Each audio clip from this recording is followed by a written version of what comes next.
Hi ಸ್ನೇಹಿತರೆ, ಈ ಜಗತ್ತಿಗೆ ಏನಾಗಿದೆ ಅಂತ ನನಗಂತೂ ಗೊತ್ತಿಲ್ಲ. ಯಾಕಂದ್ರೆ ಚಿತ್ರ ವಿಚಿತ್ರ ಮನಸ್ಥಿತಿ ಇರ್ತಕ್ಕಂಥವ್ರು ಈ ಸುದ್ದಿನೇ ಆಗ್ತಾನೆ ಇರ್ತಾರೆ. ಈ ಜಗತ್ತಲ್ಲಿ ಚಿತ್ರ ವಿಚಿತ್ರ ಮನಸ್ಥಿತಿ ಇರ್ತಕ್ಕಂಥವ್ರೆ ಸುದ್ದಿ ಮಾಡ್ತಾ ಇರ್ತಾರೆ. ಸ್ನೇಹಿತರೆ, ಹಣಕ್ಕಾಗಿ ಏನೇನೋ ಹರಾಜ್ಗಿಟ್ಟಿರೋದನ್ನ ನಾವು ನೋಡಿದ್ವಿ, ನೀವು ನೋಡಿದ್ವಿ. ಹಾಗೆ ಇಲ್ಲೊಂದು ಹರಾಜ್ಗಿಟ್ಟಿದ್ರೆ ಹಣಕ್ಕಾಗಿ ತನ್ನ ಕನ್ಯತ್ವವನ್ನೇ ಹರಾಜ್ಗಿಟ್ಟಿದ್ದಾಳೆ ಈ ಹುಡುಗಿ ಬ್ರಿಟನ್ನ 22 ವರ್ಷದ ಯುವತಿ ಹಣ ಸಂಪಾದನೆಗಾಗಿ ತನ್ನ ಕನ್ಯತ್ವವನ್ನೇ ಹರಾಜ್ಗಿಟ್ಟಿದ್ದಾರೆ ವೀಕ್ಷಕರೇ. ಅದು ಕೋಟಿಗಟ್ಟಲೆ ಲೆಕ್ಕದಲ್ಲಿ ಹರಾಜ್ಗಿಟ್ಟಿದ್ದಾರೆ. ಯಾಕೆ ಈ ಥರ ಮನಸ್ಥಿತಿ ಅನ್ನೋದನ್ನ ನಾನು ನಿಮಗೆ ತಿಳಿಸ್ತೀನಿ ಸ್ನೇಹಿತರೆ. 22 ವರ್ಷದ ಈ ಯುವತಿಗೆ ಬುದ್ಧಿ ಇಲ್ಲ ಅಂದ್ಕೊಳ್ಳೋಣ, ಆದರೆ ಈಕೆ ಕನ್ಯತ್ವವನ್ನು 18 ಕೋಟಿ ರೂಪಾಯಿಗೆ ಕೊಟ್ಟು ಖರೀದಿ ಮಾಡಿರ್ತಕ್ಕಂಥ ಆ ಸ್ಟಾರ್ ನಟರೊಬ್ಬರಿಗೆ ಬುದ್ಧಿ ಇಲ್ವಾ? ಹೌದು, ಈ ಎರಡು ಸಂಗತಿಗಳು ನಿಜ. ವಿಶ್ವದ ಮೂಲೆ ಮೂಲೆಯಲ್ಲಿ ಕನ್ಯತ್ವವನ್ನು ಮಾರಾಟಕ್ಕೆ ಇಟ್ಟಿರುವ ಈ ಯುವತಿ ಬಗ್ಗೆನೇ ಎಲ್ಲ ಕಡೆನೂ ಚರ್ಚೆ ಆಗ್ತಾ ಇದೆ. ಒಂದಿನದಿಂದ ಫುಲ್ ಎಲ್ಲ ಕಡೆನೂ ವೈರಲ್ ಆಗ್ತಾ ಇದೆ ಅಂತಾನೆ ಹೇಳ್ಬೋದು ಸ್ನೇಹಿತರೆ. ಮತ್ತೆ ಈ ಹುಡುಗಿ ಬಗ್ಗೆ ಟೀಕೆ ಕೂಡ ಆಗ್ತಾ ಇದೆ. ಹಾಗೆ ಕನ್ಯತ್ವವನ್ನು ಕಳೆದುಕೊಳ್ಳುವ ನಿರ್ಧಾರಕ್ಕೆ ಈ ಯುವತಿ ಯಾಕೆ ಬಂದ್ಲು? ಬ್ರಿಟನ್ನ ಮ್ಯಾಂಚೆಸ್ಟರ್ನ 22 ವರ್ಷದ ಯುವತಿ ಸಮರ್ಥಿಸಿಕೊಂಡಿದ್ದಾಳೆ. ಅದರಲ್ಲೂ ತಾನೇಕೆ ಈ ನಿರ್ಧಾರಕ್ಕೆ ಬಂದೆ ಅನ್ನೋದನ್ನ ರಿವೀಲ್ ಕೂಡ ಮಾಡಿ ಹೇಳಿದ್ದಾಳೆ. ಅಷ್ಟಕ್ಕೂ ಈ ಯುವತಿ ಯಾರು? ಯಾಕೆ ಈ ಪ್ರಯತ್ನಕ್ಕೆ ಮುಂದಾಗಿದ್ದಾಳೆ? ಈ ಯುವತಿಯ ಕನ್ಯತ್ವವನ್ನು ಖರೀದಿ ಮಾಡಿದ ಆ ಹಾಲಿವುಡ್ ನಟ ಯಾರು? ಅದನ್ನ ತಿಳ್ಕೊಬೇಕಲ್ಲ ಸ್ನೇಹಿತರೆ ನೀವು ಮೊದಲು.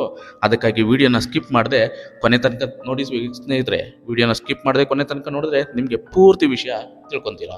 ಬ್ರಿಟನ್ನ ಕೇವಲ 22 ವರ್ಷದ ಯುವತಿ ತೆಗೆದುಕೊಂಡಿರುವ ನಿರ್ಧಾರವಿದು. ಅಂದ ಹಾಗೆ ತನ್ನ ಕನ್ಯತ್ವವನ್ನು ಮಾರಾಟಕ್ಕಿಟ್ಟಿರುವ ಈ ಯುವತಿಯ ಹೆಸರು ಲಾರಾ. ಬ್ರಿಟನ್ನ ಮ್ಯಾಂಚೆಸ್ಟರ್ನಲ್ಲಿ ಲಾರಾ ವಿದ್ಯಾರ್ಥಿಯಾಗಿದ್ದು ತನ್ನ ಕನ್ಯತ್ವವನ್ನು ಆನ್ಲೈನ್ನಲ್ಲಿ ಹರಾಜ್ಗಿಡ್ತಾಳೆ. ಇದಕ್ಕೆ ವಿಶ್ವದ ಮೂಲೆ ಮೂಲೆಯಿಂದ ಅದ್ಭುತ ಪ್ರತಿಕ್ರಿಯೆಗಳು ಸಿಗುತ್ತೆ. ರಾಜಕಾರಣಿಗಳು, ಉದ್ಯಮಿಗಳು, ಸಿನಿಮಾ ಸ್ಟಾರ್ಗಳು ಈ ಆನ್ಲೈನ್ ಬಿಡ್ಡಿಂಗ್ನಲ್ಲಿ ಭಾಗವಹಿಸ್ತಾರೆ. ಕೊನೆಗೆ ಹಾಲಿವುಡ್ ನಟನೊಬ್ಬ ಈ ಬಿಡ್ ಗೆದ್ದಿದ್ದಾನೆ. ಆ ನಟ ಯಾರು ಅನ್ನೋದಕ್ಕೆ ನೀವು ಕೇಳಬೇಕಲ್ವಾ? ನೀವು ಕೇಳ್ತಾ ಇರೋದು ನಿಜ. ಈ ಯುವತಿ ಏನೋ ಯಾವುದೋ ಕಷ್ಟಗಳಿಗೆ ಸಿಲುಕಿ ಇಂತಹ ನಿರ್ಧಾರಕ್ಕೆ ಮುಂದಾಗಿರ್ಬೋದು ಅಂದ್ಕೊಂಡಿರ್ಬೋದು. ಖರೀದಿ ಮಾಡುವವ ಮನಸ್ಥಿತಿ ಏನು? ಈ ಬಗ್ಗೆನೂ ಗಂಭೀರವಾಗಿ ಯೋಚನೆ ಮಾಡಬೇಕಾಗಿದೆ. ಅಂದಾಗೆ ಲಾರಾ ಕನ್ಯತ್ವವನ್ನು ಖರೀದಿಸಿರುವ ಆ ಹಾಲಿವುಡ್ ನಟ ಕೊಟ್ಟಿರೋದು ಬರೋಬ್ಬರಿ 18 ಕೋಟಿ ರೂಪಾಯಿ ಅಂತ ಹೇಳಲಾಗ್ತಿದೆ.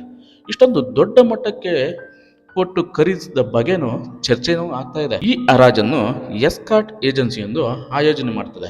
ಇದೇ ಏಜೆನ್ಸಿ ಈ ಹರಾಜಿನಲ್ಲಿ ಜಗತ್ತಿನಲ್ಲಿರುವ ಶ್ರೀಮಂತರನ್ನು ಭಾಗವಹಿಸುವಂತೆ ಪ್ರೇರೇಪಿಸ್ತದೆ ಕೂಡ. ಲಾರಾ ಕನ್ಯತ್ವವನ್ನು ಖರೀದಿ ಮಾಡುವುದಕ್ಕೆ ವಿಶ್ವದ ಶ್ರೀಮಂತ ರಾಜಕಾರಣಿಗಳು, ಉದ್ಯಮಿಗಳು, ಸಿನಿಮಾ ಸ್ಟಾರ್ಗಳು ಮುಂದಾಗಿರ್ತಾರೆ. ಈ ಪೈಪೋಟಿಯಲ್ಲಿ ಹಾಲಿವುಡ್ ನಟ ಅತಿ ಹೆಚ್ಚು ಅಂದರೆ 18 ಕೋಟಿ ರೂಪಾಯಿಗೆ ಬೀಡ್ ಮಾಡಿ ಗೆಲ್ಕೊಳ್ತಾನೆ. ಹರಾಜು ಪ್ರಕ್ರಿಯೆ ಮುನ್ನ ಲಾರಾ ಹರಾಜಿನಲ್ಲಿ ಭಾಗವಹಿಸೋರನ್ನ ಶೇಕ್ ಮಾಡಿ ವಿಶ್ ಮಾಡ್ತಾಳೆ. ಅವಕಾಶ ಕಲ್ಪಿಸಲಾಗಿತ್ತು ಕೂಡ ಎಸ್ಕಾರ್ಟ್ ಕಂಪ್ನಿ. ಹಾಲಿವುಡ್ ನಟನ ಹೆಸರನ್ನು ಇನ್ನೂ ಎಲ್ಲೂ ಬಹಿರಂಗಪಡಿಸಿಲ್ಲ. ಖರೀದಿ ಮಾಡಿರೋದಂತೂ ನಿಜ. ಲಾರಾ ಮಧ್ಯೆ ಒಪ್ಪಂದ ಅಂತಿಮಗೊಂಡ ಬಳಿಕ ಖರೀದಿಸಿದವರ ಸಮ್ಮುಖದಲ್ಲಿಯೇ ಕನ್ಯತ್ವವನ್ನು ಪರೀಕ್ಷೆಗೆ ಒಳಪಡಿಸಲಾಗ್ತೈತೆ. ಆನಂತರ ಈ ಹರಾಜು ಪ್ರಕ್ರಿಯೆ ಅಂತಿಮಗೊಳ್ತೈತೆ. ಕನ್ಯತ್ವವನ್ನು ಮಾರಾಟಕ್ಕಿಟ್ಟ ಲಾರಾ ಪ್ರತಿಕ್ರಿಯೆ ಕೂಡ ನೀಡಿದ್ದಾಳೆ. ಈ ಬಗ್ಗೆ ನನಗೆ ಯಾವುದೇ ರೀತಿಯ ವಿಷಾದವಿಲ್ಲ. ಸಾಕಷ್ಟು ಹುಡುಗಿಯರು ಏನನ್ನು ಪಡೆಯದೆ ತನ್ನ ಕನ್ಯತ್ವವನ್ನು ಕಳೆದುಕೊಳ್ತಾರೆ. ಕೊನೆಯ ಪಕ್ಷ ನಾನು ನನ್ನ ಭವಿಷ್ಯವನ್ನು ಭದ್ರಪಡಿಸಿಕೊಂಡಿದ್ದೇನೆ. ನನ್ನ ಈ ನಿರ್ಧಾರದಿಂದ ಅವರು ಶಾಶ್ವತ ಸಂಗಾತಿಯಂತೂ ಆಗಲ್ಲ ನನಗೆ. ಆದರೆ ಇದು ಜೀವಮಾನದ ಒಪ್ಪಂದ ಅಲ್ಲ, ನನ್ನ ಆರ್ಥಿಕ ಸ್ವಾತಂತ್ರ್ಯಕ್ಕಾಗಿ ಈ ನಿರ್ಧಾರವನ್ನು ತೆಗೆದುಕೊಂಡಿದ್ದೇನೆ ಅಂತ ಲಾರಾ ಅವರು ಪ್ರತಿಕ್ರಿಯಿಸಿದ್ದಾರೆ. ಅಂದರೆ ಅವ್ರಿಗೆ ದುಡ್ಡು ಬೇಕಾಗಿತ್ತು, ಆರ್ಥಿಕವಾಗಿ ಅವರು ಮುನ್ನಡೆಯೋದಕ್ಕೆ ದುಡ್ಡಿನ ಸಹಾಯ ಬೇಕಾಗಿತ್ತು ಅನ್ನೋದನ್ನ ಅವರು ಕ್ಲಿಯರ್ ಆಗಿ ಹೇಳಿದ್ರೆ.